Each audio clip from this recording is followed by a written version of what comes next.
2020년 7월 10일 몬트리올 새생명 장로교회 주일 예배를 시작하도록 하겠습니다.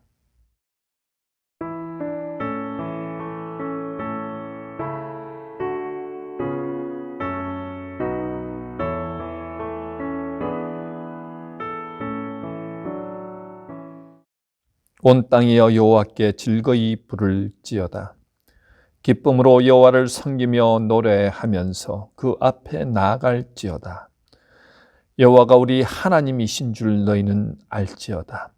그는 우리를 지으신 자시요 우리는 그의 것이니 그의 백성이요 그의 기르시는 양이로다. 감사함으로 그 문에 들어가며 찬송함으로 그 궁정에 들어가서 그에게 감사하며 그 이름을 송축할지어다. 대저 여호와는 선하시니 그 인자하심이 영원하고 그 성실하심이 대대 미치리로다. 아멘. 찬양과 영광 받으시기에 합당하신 하나님 아버지, 오늘도 각처에 흩어져서 온라인으로 예배드리는 주님의 백성들 한자리에 모여 찬양과 경배로 예배드리게 하신 것 참으로 감사합니다. 오직 하나님 만나고 하나님 음성 듣고 하나님 임재를 경험하기 위하여 이 자리에 나왔습니다. 오늘도 마음과 뜻과 정성을 다하여 드리는 예배 가운데 함께하여 주시고 주님 홀로 영광 받으옵소서. 간절하게 주님을 사랑함으로 예배드리는 예배자들 마음 가운데 하나님의 풍성한 은혜 내려 주옵소서. 감사와 영광 올려드리오며 예수님의 거룩하신 이름으로 기도드리옵나이다. 아멘. 찬송가 5장 이 천지간 만물들아 함께 찬양하시겠습니다.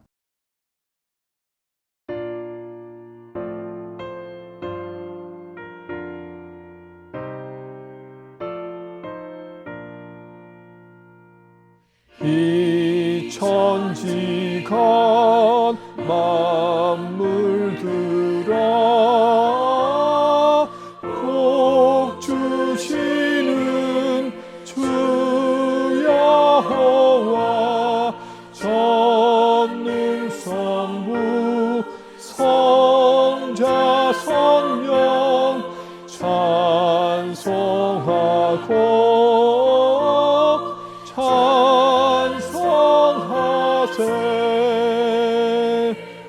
아멘.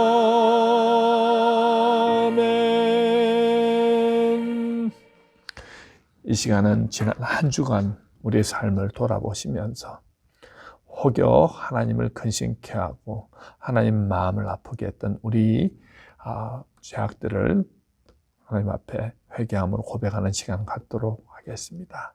다 같이 기도하시겠습니다.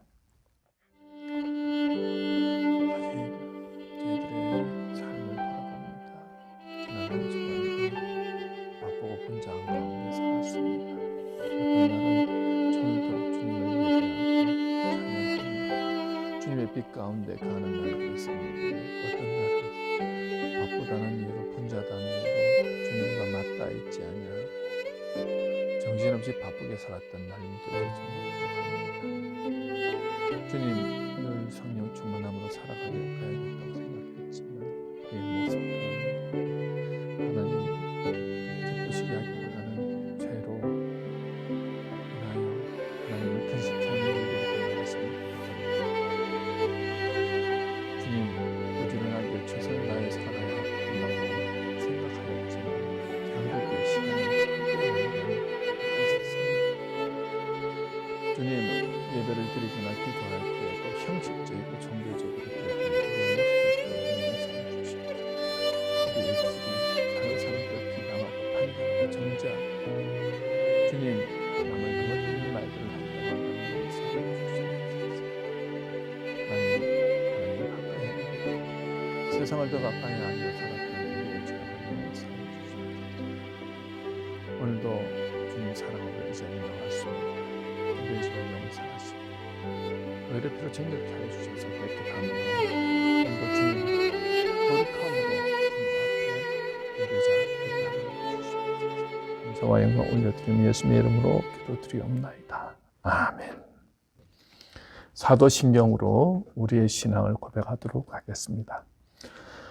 전능하사 천지를 만드신 하나님 아버지를 내가 믿사오며 그 외아들 우리 주 예수 그리스도를 믿사오니 이는 성령으로 잉태하사 동정녀 마리아에게 나시고 본디오 빌라도에게 고난을 받으사 십자가에 못 박혀 죽으시고 장사한 지 사흘 만에 죽은 자 가운데서 다시 살아나시며 하늘에 오르사 전능하신 하나님 우편에 앉아 계시다가 절로서 산자와 죽은 자를 심판하러 오시리라. 성령을 믿사오며 거룩한 공회와 성도가 서로 교통하는 것과 죄를 사하여 주시는 것과 몸이 다시 사는 것과 영원히 사는 것을 믿사옵나이다. 아멘. 성시교독 교독문 27번입니다. 성시교독 교독문 27번 시편 51편 교독하시겠습니다. 하나님이여 주의 인자를 따라 내게 은혜를 베푸시며 주의 많은 긍휼을 따라 내 죄악을 지워주소서. 나의 죄악을 맑게 씻으시며 나의 죄를 깨끗이 제하소서. 물은 나는 내 죄가를 아오니 내 죄가 항상 내 앞에 있나이다. 내가 주께만 범죄하여 주의 목전에 악을 행하였사오니 주께서 말씀하시되 때에 의로우시다 하고 주께서 심판하실 때에 순전하시다 하리이다. 내가 죄악 중에서 출생하였으며 어머니가 죄 중에서 나를 잉태하였나이다. 우슬초로 나를 정결하게 하소서. 내가 정하리이다. 나의 죄를 씻어주소서. 내가 눈보다 희리이다. 하나님이여 내 속에 정한 마음을 창조하시고 내 안에 정직한 영을 새롭게 하소서. 아멘. 찬송가 425장 주님의 뜻을 이루소서 함께 찬양하시겠습니다.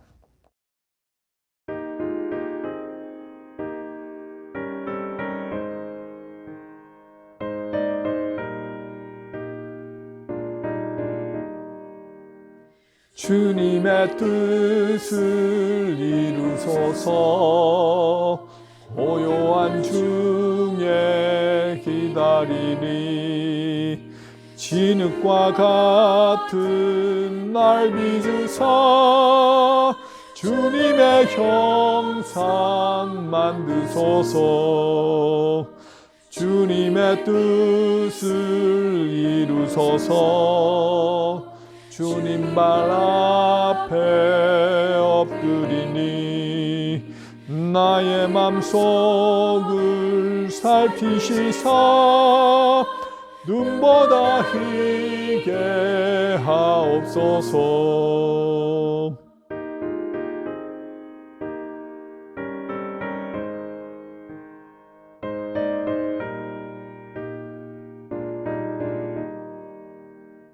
주님의 뜻을 이루소서. 병들어 몸이 피곤할 때 권능의 손을 내게 펴사 강건케 하여 주옵소서. 주님의 뜻을 이루소서. 온전히 나를 주장하사 주님과 함께 동행함을 만민이 알게 하옵소서. 아멘.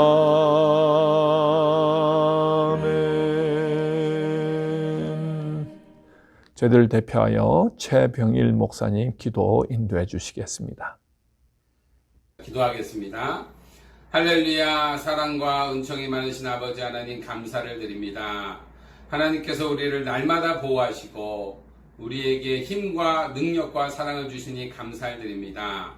아버지 하나님, 오늘도 각 가정마다 모여서 함께 신령과 진정으로 예배를 드리오니 우리의 예배를 받아 주시옵소서. 하나님 아버지, 우리가 하나님의 자녀요 또 예수 그리스도의 제자된 삶을 날마다 살아야 하는데 여러 가지 어려운 사정으로 우리가 전도하지 못하고 구제하지 못하고 또 여러 가지 하나님께 불충한 모든 죄악들을 고백합니다. 우리의 모든 어물과 죄를 예수 그리스도의 보혈로 씻어주시고 정결케 하여 주옵소서. 오늘도 주님께서 우리의 죄를 용서하시고 우리를 불쌍히 여겨주셔서 하나님 앞에 나아가 하나님을 만나고 돌아가는 시간 될 수 있도록 은총을 베풀어 주시옵소서. 하나님 아버지, 우리를 새생명교회의 성도들로 인도하시니 감사드립니다. 하나님 아버지, 우리 목사님과 우리 장로님들과 우리 모든 성도님들과 한마음 한뜻으로 또 하나님의 영광을 위하여 우리가 이제껏 나왔습니다. 그러나 하나님, 코로나로 인하여 하나님 우리가 어려운 가운데 있고 모이지 못하는 가운데 있지만 하나님 아버지, 우리가 다시 한번 모여서 하나님께 영광 올려드릴 그날을 사모합니다. 우리들의 간절한 기도를 응답하여 주시옵소서. 하나님 아버지, 전 세계적으로 하나님 이 어려운 가운데 있는 많은 사람들이 있습니다. 그 고통받는 사람들을 돌봐주시고 또 하나님 아버지, 이 어려움이 속히 지나갈 수 있도록 하나님 불쌍히 여겨 주시옵소서. 하나님 아버지, 오늘 이 시간도 하나님의 말씀을 듣습니다. 우리 정성호 담임 목사님의 귀한 말씀을 통하여 우리가 힘을 얻고 능력 받아서 하나님이 우리에게 맡겨준 그 사명을 잘 감당할 수 있도록 은총을 베풀어 주시고, 말씀으로 하나님 아버지 영적으로 또 마음적으로 또 육체적으로 고통받는 영혼들이 있습니까? 하나님 말씀으로 고쳐주시고 말씀으로 힘을 더하여 주시옵소서. 우리 사랑하는 어린 영유아부 또 아동부, 중고등부, 청년부, 우리 어르신에 이르기까지 항상 하나님 가정에서도 어디에 있든지 하나님께서 지켜주심을 믿고 항상 승리하는 삶을 살 수 있도록 허락해 주시고, 모든 가정마다의 기도의 제목도 응답하여 주시옵소서. 하나님 아버지, 오늘도 우리의 예배를 받아주신 주님께 영광 올려드립니다. 말씀으로 하나 되게 하시고 찬양으로 하나 되게 하시고 기도로 하나님께 영광 올려드리는 우리의 예배가 될 걸 믿고 감사드리며 우리 주 예수 그리스도 이름으로 기도드립니다. 아멘.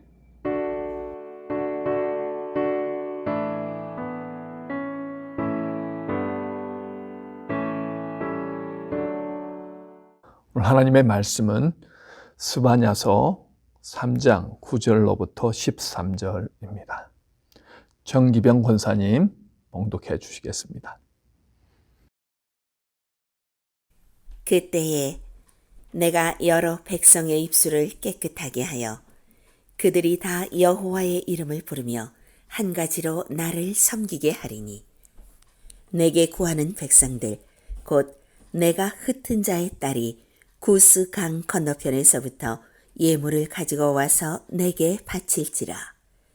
그날에 내가 내게 범죄한 모든 행위로 말미암아 수치를 당하지 아니할 것은, 그때에 내가 내 가운데서 교만하여 자랑하는 자들을 제거하여 내가 나의 성산에서 다시는 교만하지 않게 할 것임이라. 내가 곤고하고 가난한 백성을 내 가운데에 남겨두리니 그들이 여호와의 이름을 의탁하여 보호를 받을지라. 이스라엘의 남은 자는 악을 행하지 아니하며 거짓을 말하지 아니하며 입에 거짓된 혀가 없으며 먹고 놓을지라도 그들을 두렵게 할 자가 없으리라. 오늘 특별 찬송은 성가대 사중창 팀이 하나님께 은혜로운 찬양 올려드리겠습니다.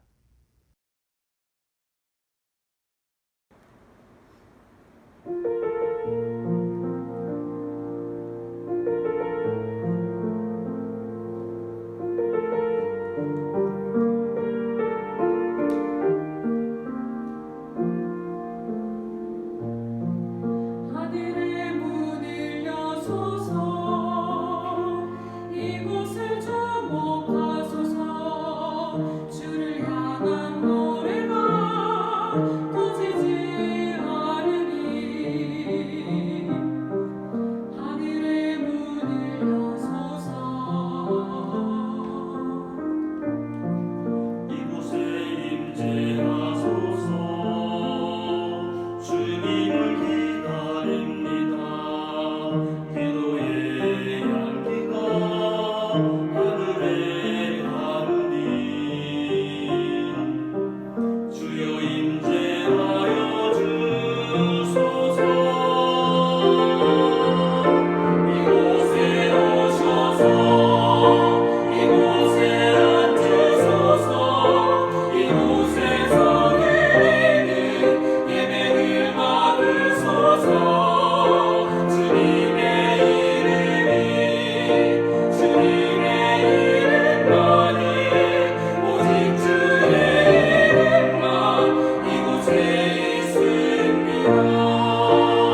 오늘은 회복으로 인도하시는 하나님의 방법이라는 제목으로 말씀을 전하도록 하겠습니다.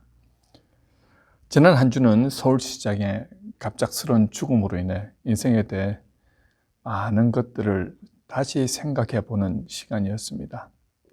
40년을 정치가로 살아오면서 다음 대선에 유력한 대선주자로 이름이 오르내리던 분이 치명적 실수로 인해 하지 말아야 할 극단적인 선택을 했다는 것 자체가 너무나도 충격적이었습니다. 어떤 면에서 거창하게는 나라와 민족을 위한다는 명목으로, 또 어떤 면에서는 개인적인 성공을 위해 열심히 달려온 인생길이었지만 한 번 잘못 디딘 걸음이 힘들게 쌓은 공든탑을 한순간에 무너뜨릴 수 있다는 사실을 박 시장의 그 사건을 통해서 여실히 느끼면서 100세 시대의 절반을 걸어가는 저의 걸음은 마치 돌다리도 두들겨보고 걷는다는 심정으로 욕심내지 않고 게으르지 않으며 다른 것들에 눈 돌리지 않고 주어진 하루의 삶을 주님과 동행하며 살아가야겠다는 다짐을 하게 됩니다. 또한 코비드로 인해 조국의 여러 교회들에서 확진자가 발생하므로 정부로부터 교회 모임들이 엄격한 통제를 받게 되었습니다. 방역수칙을 지키지 않았을 때 교회와 개인에게 각각 300만 원의 벌금을 물리겠다고 하니 더더욱 하나님께 예배드리는 일이 힘들게 느껴집니다. 오늘의 이런 현상을 바라보면서 우리네 모습이 하나님을 멀리했던 구약 이스라엘의 백성들의 모습과 흡사 닮아 있음을 느낍니다. 오늘 본문의 스바냐 선지자는 하나님의 백성으로 정체성을 잃어버리고 세상과 보탐에 살아가는 남유다 백성들에게 하나님의 심판이 이를 것을 말합니다. 남유다뿐 아니라 남유다를 둘러싸고 있는 서쪽의 블레셋, 동쪽의 모압과 암몬, 북쪽의 아수르, 남쪽의 구스 사람들까지 함께 멸망시키겠다고 말씀합니다.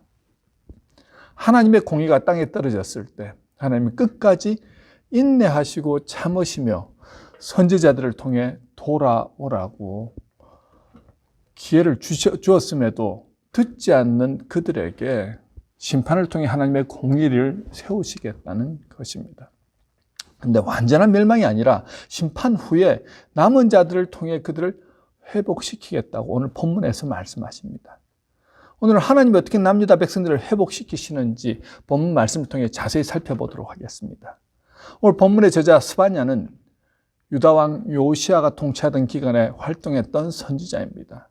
스바냐서 1장 1절에 보면 그는 히스기야의 현손으로 요시아 왕의 친척이었기에 예루살렘 성을 마음대로 드나들 수 있었고 무엇보다 상류사회의 타락상을 잘 알고 있었습니다. 그 당시 유다 백성들은 선왕 므낫세와 아몬의 영향을 받아 57년 동안 각종 우상 숭배와 자기에 젖어 있었는데 그러다 보니 스가랴서 1장 12절에 보면 여호와 하나님이 복도 내리시지 아니하며 화도 내리시지 아니하리라고 생각하는 사람들이 많았다는 것입니다. 전혀 여호와 하나님의 말씀을 들을 생각도 주님을 의지하는 사람도 많지 않았다는 거죠. 특히 예루살렘 성읍의 상태가 어땠는가 스바냐서 3장 1절에서 7절은 자세하게 말하고 있습니다. 스바냐 선지자는 3장 1절에서 예루살렘 성읍을 폐역하고 더럽고 포악하다고 전하고 있습니다. 폐역하다는 것은 하나님의 뜻을 거부하는 것을 의미합니다. 3장 2절에 얼마나 폐역하였는지를 자세하게 말해줍니다. 그가 명령을 듣지 아니하며 교훈을 받지 아니하며 여호와를 의뢰하지 아니하며 자기 하나님에게 가까이 나아가지 아니하였도다라고 말합니다. 하나님과의 관계가 끊어진 상황입니다. 교만하니까 하나님을 찾지 않습니다. 자, 더럽다는 것은요, 우상 숭배로 인해서 거룩한 성읍이 오염되었다는 뜻입니다. 포악하다는 것은 돈과 권력을 가진 자들이 가난한 자들, 소외된 자들을 무시하고 학대하는 것을 의미합니다. 3절에 보면 유다의 정치, 경제, 종교 지도자들의 타락상을 낱낱이 드러내고 있습니다. 여기서 방백들은 정치 지도자들, 귀족들인데 부르짖는 사자라고 말합니다. 마치 먹이를 찾아 울부짖는 사자처럼 사리사욕을 채우기 위해 급급한 상태를 이룹니다. 또 재판장들은 이튿날까지 남겨두는 것이 없는 저녁 일이라고 말합니다. 며칠 굶은 이리가 저녁에 먹이를 남겨두지 않고 먹어치우는 것처럼 재물을 축적하기 위해 재판을 조장하는 것도 서슴지 않더라는 거죠. 선지자들은 경솔하고 간사한 사람들이라고 말합니다. 경솔하다라는 의미는 신실하지 못하고 거짓으로 전하는 것을 의미합니다. 그들은 하나님의 음성을 대변하지 않고 오직 욕심을 채우기 위해서 인간의 마음을 충족시키는 거짓 예언을 일삼았습니다. 지금으로 말하면 회개의 메시지보다 인간의 길을 만족시키는 축복의 메시지만 전했다는 거지요. 그리고 제사장들은 성소를 더럽히고 율법을 범하였다는 겁니다. 그들은 구별해서 드려야 할 제물을 아무런 의식 없이 그냥 바치고 또 말이나 행동, 생활의 전반적인 면에 있어서 율법을 범하는 일을 거침없이 하였다는 것입니다. 이게 하나님께서는 스마냐를 통해 여호와의 날이 임박하였음을 경고하면서 6절에 이미 하나님이 이스라엘을 비롯해 주변 여러 나라를 심판하셨듯이 회개하고 돌이키지 아니하면 심판의 날을 맞이하게 될 것이라고 그렇게 말하죠. 자, 이 정도라면은 정신 바짝 차리고 돌이켜야 하는데 7절에 보니까 뭐라고 말합니까? 내가 이르기를 너는 오직 나를 경외하고 교훈을 받으라. 그리하면 내가 형벌을 내리기로 결정하기는 하였지만 너희 거처가 끊어지지 아니하리라 하였으나 그들이 부지런히 그들의 모든 행위를 더럽게 하였느니라. 즉 길을 막고 듣지도 않고 돌이키지도 않고 회개하지도 않더라는 거죠. 이 정도면 총체적 난국입니다. 어디서부터 손을 대야 할지 모를 정도입니다. 나라가 온통 쓰레기 더미로 변했습니다. 사방에서 악취가 풍겨나옵니다. 전혀 개선하려는 의지도 보이지 않습니다. 이럴 때 하나님은 8절에서 내가 뜻을 정하고 라고 말씀하죠. 하나님은 당신의 뜻을 거역하는 유다 백성들을 열국들을 통해서 불로 소멸시키겠다고 말씀하십니다. 먼저 하나님은 당신의 뜻을 거역하는 나라들, 공의와 정의를 무너뜨리고 힘의 논리와 폭력으로 자기 이익만을 추구했던 이들에게 당신의 공의를 드러내십니다. 그날은 온 땅에 불이 붙는 것 같을 것이라고 말합니다. 그날은 약한 사람들은 물론이고 선한 사람들도 모두 고통을 겪습니다. 그 불은 모든 것을 태워서 소멸시키기도 하지만 깨끗하게 정화시키기도 합니다. 마치 용광로가 불순물을 태워서 걸러주는 것과 같습니다.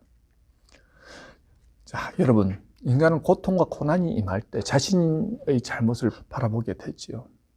먹고 살만하면 하나님을 찾지 않습니다. 자신의 잘못을 보지 못합니다. 그러나 자신의 힘으로 아무것도 할 수 없다고 생각되는 순간 인간은 왜 이런 일이 일어났는지 자신의 모습을 보게 됩니다. 또한 인간이 얼마나 연약한 존재인가 다시 한번 느끼면서 하나님을 생각하게 되지요. 그래서 하나님은 고통이라는 매를 통해서 하나님의 뜻을 볼 수 있게 하십니다. 그런 면에서 심판의 날은 멸망의 날이 아니라 희망이며 그 심판 속에서 빛을 보게 됩니다. 자, 오늘 본문에서 희망을 말씀하시는데 9절에서 그때 내가 여러 백성의 입술을 깨끗하게 하여 그들이 다 여호와의 이름을 부르며 한 가지로 나를 섬기게 하리니라고 말씀합니다. 불로 유다 민족을 심판하신 하나님은 민족을 회복시키실 때 사람들의 입술을 먼저 깨끗하게 하시겠다고 말씀하십니다. 여러분, 입술의 가장 중요한 기능이 무엇입니까? 먹는 것이 있을 것이고 또 말하는 것이지요. 유다 백성들은 하나님을 찾고 찬양하며 예배해야 하는 그런 하나님의 백성이었음에도 불구하고 그들은 하나님을 찾지 않더라는 거죠. 우상을 찾고 우상을 찬양하고 우상을 예배했던 그 입술을 하나님께서 어떻게 해요? 정화시키겠다는 것입니다.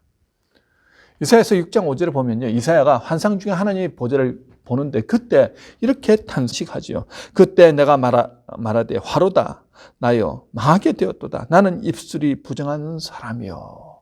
우리가 하나님의 임재 앞에 설 때 그 거룩함 앞에 두려움을 느낍니다. 왜냐하면 하나님은 완전한 분이신데 그 앞에서 나의 부정함과 죄가 낱낱이 드러나기 때문입니다. 여러분, 빛과 멀리 떨어져 있으면 내 몸에 무엇이 묻었는지 잘 보이지 않습니다. 그래서 스스로 깨끗하다고 생각합니다. 그러나 내가 빛과 가까워지면요, 나의 흠이 선명하게 드러나 보이지요. 하나님과 맞닿아 있는 사람, 빛 가운데 가는 사람의 특징은 가장 먼저 하나님의 임재 가운데 자신의 입술이 정화된다는 것입니다. 때때로 화가 난다고 욕을 하거나 거친 말을 함부로 쏟아내는 분들이 있습니다. 여러분 가정에서 어떠십니까? 화가 나는 순간 내가 어떤 말을 하고 있습니까? 배우자에게 그리고 약자인 자녀들에게 여러분들이 아무렇지 않게 하는 그 말이 바로 지금 여러분의 상태가 어떤 상태인지를 잘 보여줍니다. 여러분, 내가 누군가에게 상처 주는 말을 할 때에는요, 하나님의 빛 가운데, 은혜 가운데 머물고 있지 않다는 증거입니다. 많은 분들이 나는 별로 잘못한 것 없는데, 나는 신앙생활 잘하고 있는데, 나는 다른 사람보다 신앙이 좋은데라고 생각하시는데, 여러분들의 말 가운데 혹시 부정적인 말, 비난하는 말, 정죄하는 말, 수근거리는 말, 거짓된 말, 그런 말들을 주로 많이 하고 계시다면요, 지금 그 마음 상태는 하나님과 맞닿아 있는 상태라고 볼 수 없다는 거지요. 하나님과 맞닿아 있을 때 하나님은 우리의 입술을 정화시키신다는 거죠. 여러분, 입술이 깨끗하게 하여라는 말은요, 살리는 말, 올바른 말, 진리의 말, 사랑의 말을 하는 것을 의미합니다. 아무리 옳은 말을 할지라도 그 말 한마디가 사람 살리는 말이 될 수 있고 사람 죽이는 말이 될 수도 있습니다. 바리새인들과 세관들은 올바른 말만 했습니다. 율법을 잘 지켰습니다. 하지만 그들은 기도하면서 하나님, 저는 저 세리와 같지 않게 해주셔서 감사합니다라고 은근히 다른 이의 죄를 들춰내고 자신의 의로움을 드러내는 교만한 모습을 보여주라는 거죠. 이 모습은 하나님과 접해 있는 모습이 아니더라는 겁니다. 아무리 교회를 매일 오고 아무리 봉사를 많이 해도 그 입술이 사랑의 언어, 사람 살린 언어로 바뀌어 있지 않으면 내가 하나님의 빛 가운데 간다고 볼 수 없습니다. 여러분, 내 말이 사람을 살리는 말인지 아니면은 내 말이 사람을, 관계를 깨뜨리고 사람을 어렵게 하는 말인지를 잘 살펴보시기 바랍니다. 사실 에덴 동산에 제가 들어오기 전에 아담의 입술은 사람 살리는 입술이었습니다. 하나님이 아담의 갈비뼈로 하와를 만드시고 아담이 잠이 깬 후에 하와를 보고 뭐라고 말합니까? 창세기 2장 23절에 이렇게 말하죠. 이는 내 뼈 중에 뼈요 살 중에 살이라. 이것을 남자에게서 취하였은 즉 여자라 부르리라. 자, 이 말은 여러분 어떤 느낌이 드십니까? 사람 살리는 말이죠.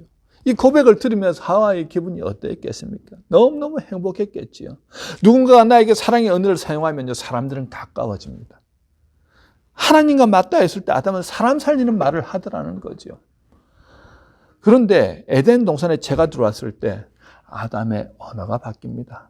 하나님이 아담에게 먹지 말라고 한 선악과를 왜 따먹었냐고 물으니 아담이 이렇게 말합니다. 창세기 3장 12절입니다. 아담이 이르되 하나님이 주셔서 나와 함께 하신 여자 그가 그 나무를 열매를 내게 주므로 내가 먹었나이다 라고 말하죠.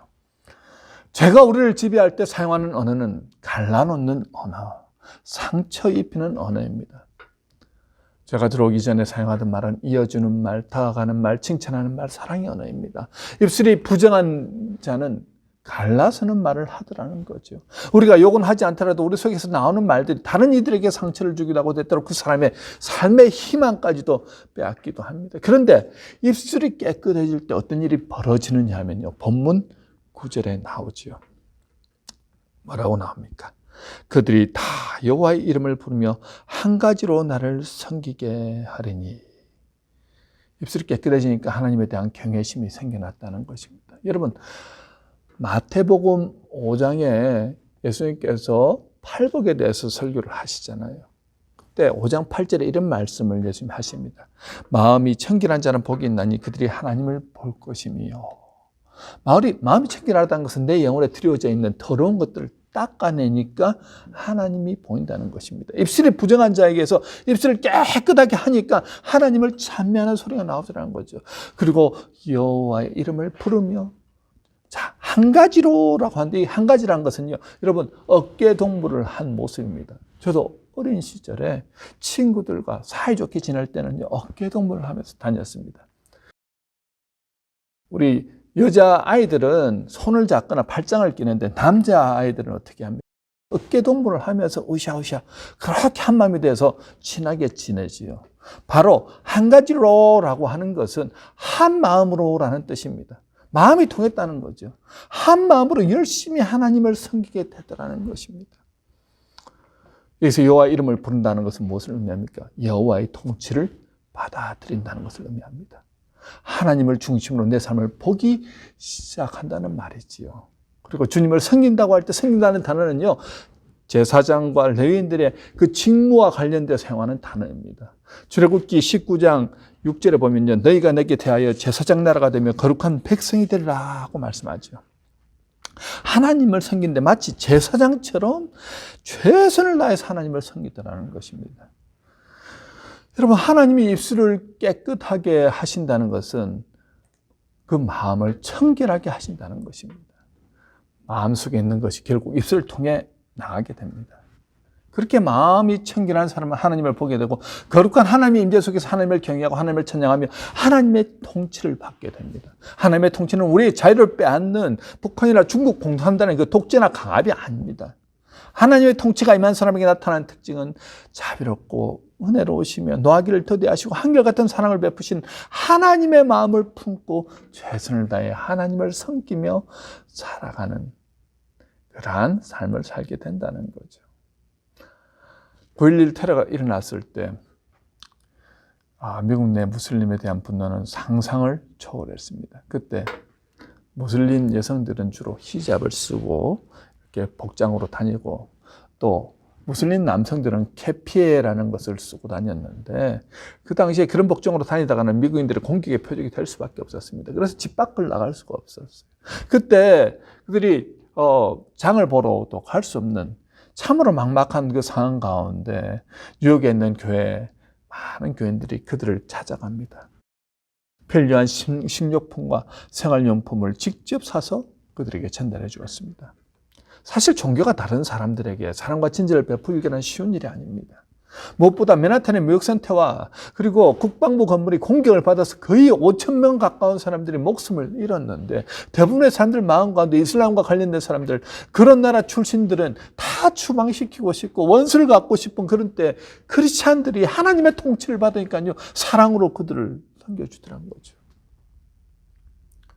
하나님의 마음은 원수까지도 사랑하는 마음. 크리스찬들의 마음속에 하나님의 통치가 일어나니까 사랑으로 그들을 섬기더라는 거죠. 사람 살리는 일을 하더라는 겁니다. 이슬람 극단주의자들은 사람 죽이는 일에 앞장섰다고 한다면, 원수를 원수로 갚지 않고 하나님의 사랑을 실천했던 사람들은 하나님의 통치를 받는 사람들이었습니다. 인간이 하나님을 대항해 바벨탑을 쌓기 전에는 언어가 하나였습니다. 소통이 되었습니다. 그런데 소통이 되자 그들은 하나님을 대적하기 위해 바벨탑을 쌓았습니다. 그러자 하나님이 그들의 언어를 혼잡하게 하시고 그들을 온 지면으로 흩으셨습니다. 자, 그런데 하나님이 그렇게 흩어진 사람들의 입술을 깨끗하게 하시자 하나님을 찬양하는 언어적 통일이 일어나고, 흩어졌던 사람들이 다시 하나님께 나와 하나님을 예배하고 섬기게 되는 바벨탑 사건의 역전이 일어나더라는 거죠. 본문 10절에 보면요, 내게 구하는 백성들 곧 내가 흩은 자의 딸은 누구입니까? 이방 국가에 흩어진 유대인 중에 남은 자들입니다. 즉 진실되게 하나님을 경배하는 사람들을 의미합니다. 자, 구스강 저편,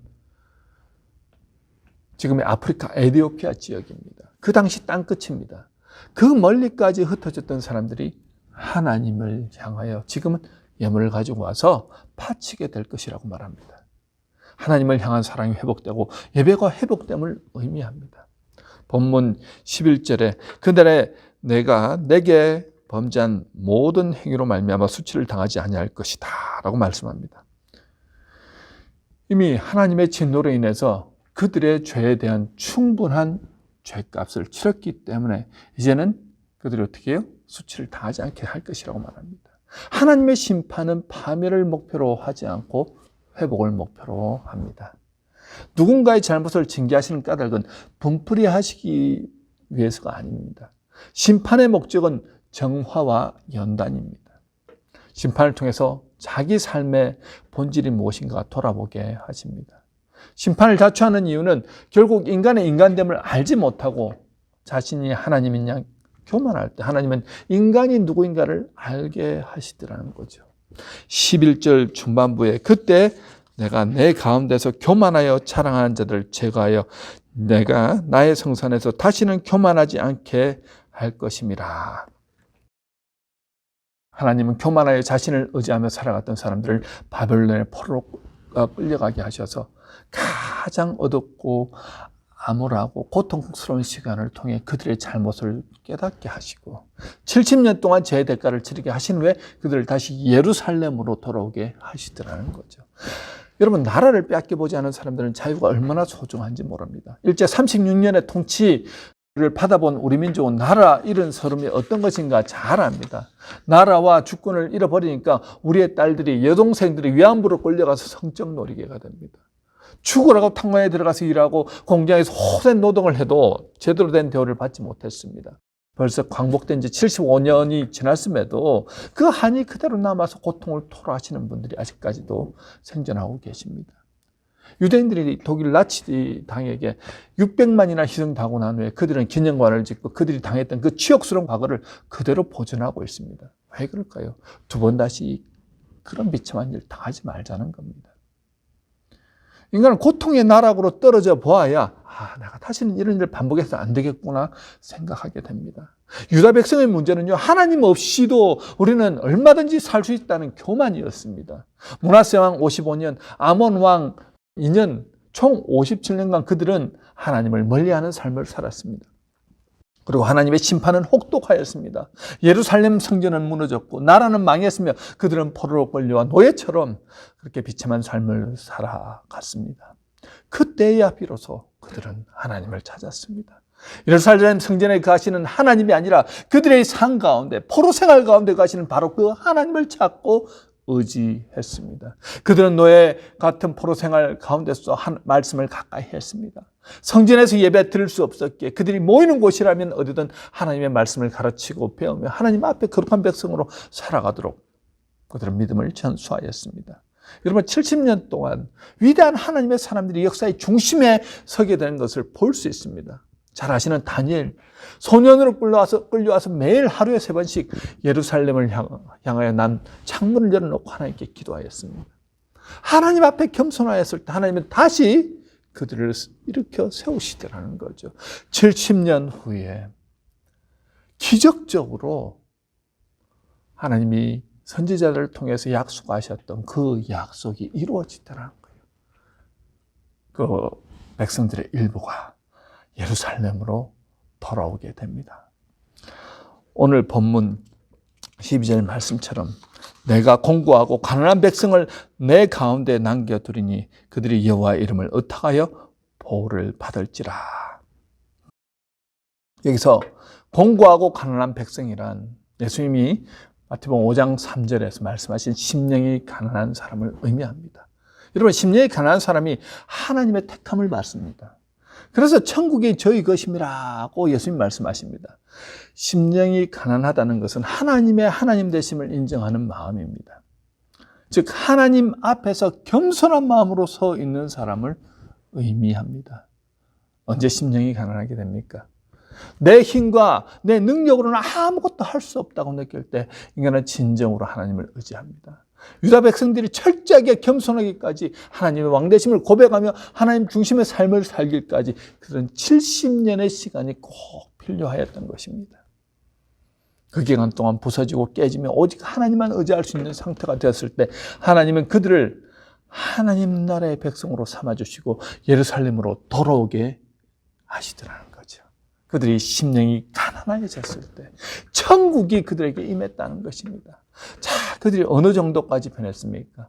본문 13절에 보면요. 이스라엘의 남은 자는 악을 행하지 아니하며 거짓을 말하지 아니하며 입에 거짓된 혀가 없으며 먹고 누울지라도 그들을 두렵게 할 자가 없느니라. 자, 무슨 말입니까? 그 고난의 세월 동안 그들은 말씀 중심의 삶을 살았습니다. 자녀들에게 말씀을 가르쳐 지키게 했고 말씀대로 순종하며 살았습니다. 그렇게 말씀과 삶이 일치하는 삶을 살아갔다는 겁니다. 악을 멀리했습니다. 거짓을 말하지 않았습니다. 입에 거짓된 혀가 없었다는 것은 목에 칼이 들어와도 거짓된 방법으로 살지 않았다는 것을 의미합니다. 여러분들이 잘 아시는 다니엘과 세 친구들, 다니엘의 세 친구들, 왕의 신상에 절하지 않으면 풀무불에 던져버리겠다고 했을 때 죽음 앞에서 두렵지 않을 사람이 누가 있겠습니까? 자, 나팔을 붕 불 때 그냥 눈치껏 한번 엎드렸다 일어나면 됩니다. 하나님도 이해해 주시지 않을까요? 그런데요, 그들은 절대 하나님 앞에서 타협이 없다는 거예요. 나는 하나님 앞에서 거짓된 모습으로 설 수 없다는 것입니다. 목에 칼이 들어와도 하나님 외에 다른 신에게 나는 절하지 않겠다고 꿋꿋이 서 있다가 결국 그들을 풀무불에 던져지죠. 하나님은 그런 그들을 다시 살려내십니다. 잠시 그 위기를 모면하기 위해 잠시 거짓된 행동을 하면 될 것 같은데 하나님 임재 가운데 살아가는 사람들, 거짓된 말과 거짓된 행동을 할 수가 없다는 거죠. 죽으면 죽었지 거짓된 방법으로는 살지 않겠다는 것입니다. 여러분, 하나님 나라의 백성으로 살아간다는 것은 지금 내 삶의 모든 영역에서 하나님의 통치를 받고 살아가는 것을 의미합니다. 설사 당장 내게 불이익이 없고 불편하고 또 하나님 앞에서 정직과 진리로 살아가려고 하다가 어떤 면에서 평생 가난하게 살 수도 있고 남들보다 뒤처지는 삶을 살 수도 있습니다. 그런데요, 세상 많은 사람들이 온갖 불법과 편법을 통해서 잘 살아가려고 노력하지만 우리 믿음의 사람들은 그렇게 살아갈 수 없는 사람들이라는 거예요. 하나님의 거룩한 빛이 우리에게 매일 비춰지기 때문입니다. 그러기에 하나님이 함께 하시는 사람들의 특징은요, 악을 행하지 아니하고 거짓을 말하지 않으며 거짓된 혀가 없는 사람들이라고 말하는 것입니다. 그들은 감히 세상의 길을 넘어뜨릴 수 없습니다. 세상을 두려워하지 않는 사람들이 바로 하나님 앞에 서 있는 사람들 아니겠습니까? 하나님 그들을 통해서 하나님의 뜻을 이루시고 하나님의 나라를 세워가신다는 거예요. 사실 이렇게 완벽하게 살아간 사람들이 어디 있겠습니까? 하지만 내가 매 순간 하나님과 맞닿아 있을 때는요, 내 뜻이 아니라 하나님의 뜻에 순종할 수 있게 되더라는 것입니다. 하나님의 빛이 내 안에 항상 비치면요, 악을 행하는 것, 거짓을 말하는 것이 불편해서 견딜 수가 없다는 거예요. 그러기에 거룩하신 하나님 앞에 나아갈 때에 악을 이기고 거짓을 이길 수 있습니다. 코로나19가 세상을 멈춰서게 만들었습니다. 왜 서야 하는지, 앞으로 어떻게 되는지 우리는 알 수 없습니다. 눈에 보이지 않는 바이러스 때문이라고 사람들은 말합니다. 그러나 하나님이 코로나 바이러스를 통해 우리에게 무언가 말씀하고 계시는 것 같습니다. 하나님 없이도 성공하고 하나님께 기도하지 않고 예배드리지 않아도 세상과 버타며 살아가던 우리들에게 잠잠히 하나님을 바라보고 하나님이 이 땅과 세상과 우리를 향한 뜻이 무엇인지 생각해 보라고 이런 기회를 주시지 않았겠습니까? 누군가는 이 기간 동안 하나님의 통치를 잘 받는 삶을 사시는 분들도 계실 것이고, 어떤 분은 하나님은 여전히 코로나와 관계없다, 하나님은 사람들이 만들어낸 허구에 불과하다 생각하시면서 살아가시는 분들도 계실 겁니다. 여러분, 교만함은 하나님 없이도 살 수 있다고 생각하는 생각입니다. 머리로는 하나님을 알지만 삶에서 하나님을 경외하는 모습이 전혀 흘러나오지 않을 때 그 모습이 바로 멸망의 모습입니다. 하나님은 코로나를 통해 우리에게 말씀하고 계십니다. 다시 돌아오라. 겸손함으로 나를 찾으라. 신령과 진정으로 예배하는 예배자, 매 순간 하나님과 맞닿아 있으며 소통하는 기도자, 세상을 바라보며 하나님의 정의를 드러내는 사람, 그가 바로 하나님 앞에서 겸손한 사람, 남은 자들입니다. 저와 여러분들은 모두가 하나님이 찾으시는 공고하고 가난한 백성, 겸손함으로 하나님을 경외하는 분들이 되어서 이 어려운 세상을 능히 이기고 하나님의 빛을 세상에 전달하는 귀한 분들이 되시길 주님의 이름으로 축원합니다. 다 같이 기도하시겠습니다. 참으로 좋으신 하나님 감사합니다. 세상 코로나로 인하여서 점점 많은 사람들이 고통을 받고 경제 활동이 참으로 어려운 지금 상황 가운데 우리는 살아가고 있습니다. 마음껏 모여 기도하고 예배하지 못하고, 주님, 가을이 되면 2차 대유행이 올 것이라고 예상하는 가운데 오직 믿음의 사람들 하나님을 바라볼 뿐입니다. 하나님, 이 시간을 통하여 하나님의 뜻이 무엇인지, 하나님 우리를 통해서 어떤 일을 하시길 원하시는지 깨닫는 시간 되게 하여 주시옵소서. 정말 진실되게 믿는 마음이 청결한 자로서의 삶을 살아가기를 원합니다. 심령이 가난한 자, 마음이 청결한 자, 입술을 깨끗게 하신다고 말씀하셨습니다. 우리의 입술 가운데 부정한 것들, 거짓된 것들, 비방하는 것들 다 지워주시고 오직 하나님을 찬양하고 다른 사람과의 관계를 이어지고, 그리고 하나님을 사랑하는 세상 가운데 정말 빛으로서 살아가는 우리의 모습들이 드러나게 하여 주시옵소서. 비록 각자의 가정에서 온라인으로 예배를 드리지만 하나님이 정말 기뻐하시는 예배 드리게 하옵시고, 매일의 삶이 하나님을 기쁘시게 하는 삶 살아가게 하옵소서. 감사와 영광 올려드리며 예수님의 거룩하신 이름으로 기도드리옵나이다. 아멘. 봉헌 찬송 421장 내가 예수 믿고서 함께 찬양하시겠습니다.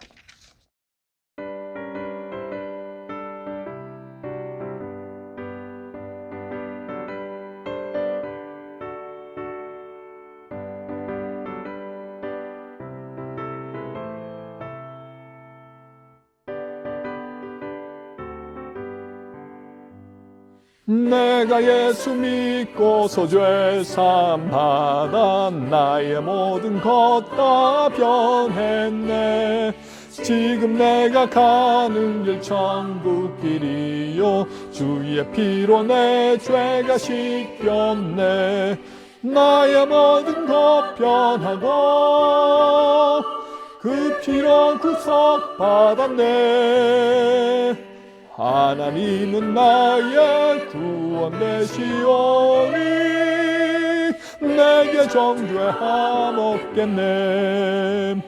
주님 맑은 빛 되사 어둠에 지니 나의 모든 것 다 변했네. 지금 내가 주 앞에 온전케 됨은 주의 공로를 의지함일세. 나의 모든 것 변하고 그 피로 구속받았네. 하나님은 나의 구원 되시오니 내게 정죄함 없겠네.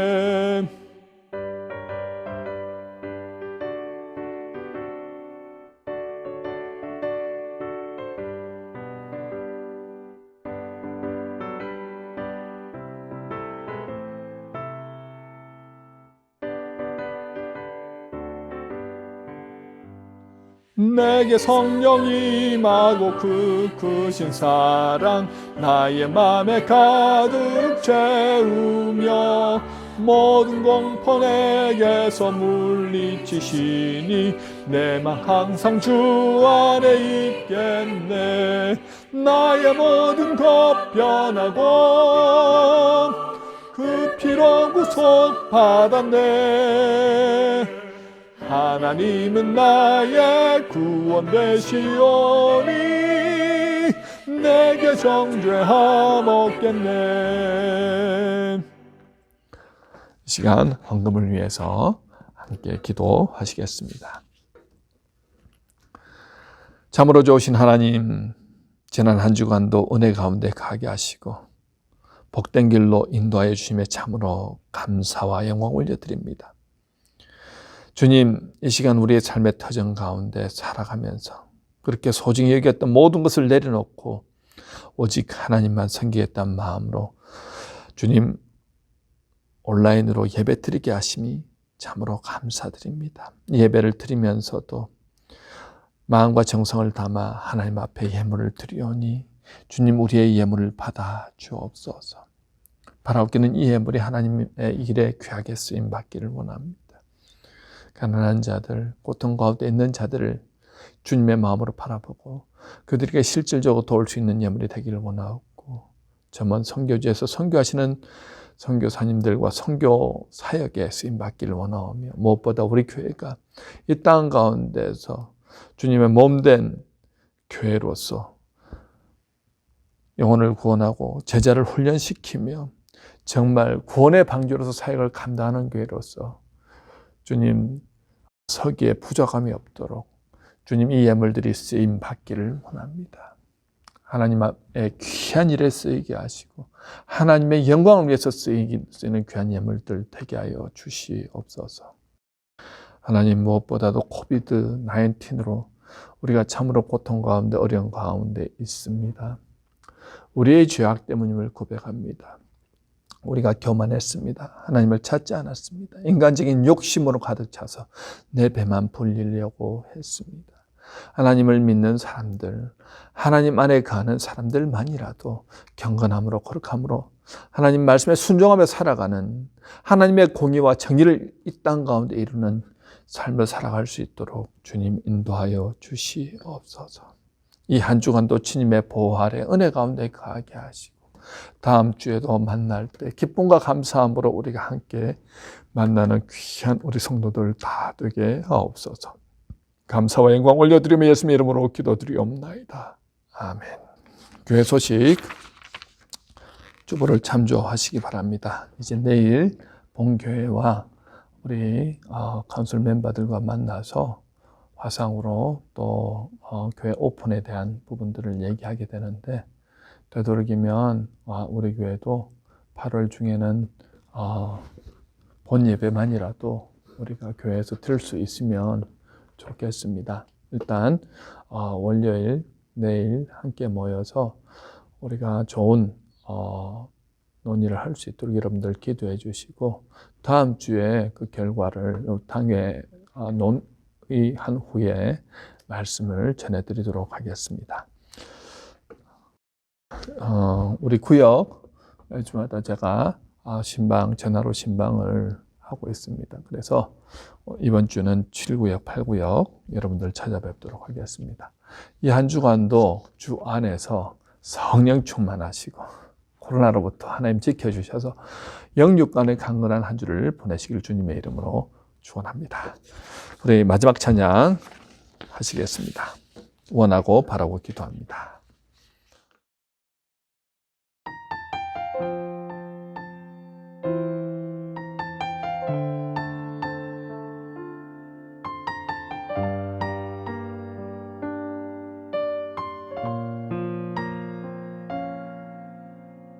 이 세상을 살아가는 동안에 나의 힘을 의지할 수 없으니 기도하고 낙심하지 말 것은 주께서 참 소망이 되심이라.